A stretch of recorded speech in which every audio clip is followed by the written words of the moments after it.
Pinasalamatan ni South Cotabato PNP Provincial Director Colonel Argel Ancheta ang mga nakisaya sa katatapos lang na 27th Tinalak Festival at 60th founding anniversary ng lalawigan. Ayon kay Ancheta, dahil kasi sa pagkikipagtulungan ng publiko sa mga otoridad, naging maayos at matiwasay ang isang linggong selebrasyon sa pangkalahatan.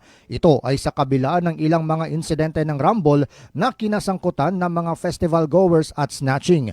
Pero ayon kay Ancheta, may mga kinasuhan na silang mga sospek na karamihan anya ay mga dayo mula General Santos City. Gayunpaman, ayon kay Ancheta, ang mga ito ay naganap sa labas ng mga venue at hindi rin nakaapekto sa selebrasyon. Binigyang diin ni Ancheta na patunay ng tagumpay ng selebrasyon ang pagdagsa ng libu-libong mga bisita. Sa kabila nito, ayon kay Ancheta, walang nakumpiskang ipinagbabawal na gamit ang PNP. Hindi man siya manging successful, kaga manging matawhay kag malinong kung wala sang kooperasyon sang tanan. Salamat gid sa umuluyo nga nagabuylog, nagakooperar sa ginpatuman naton nga security measures. Si South Cotabato PNP Provincial Director Colonel Argel Ancheta. John Shunosa, NDBC, Bida Balita.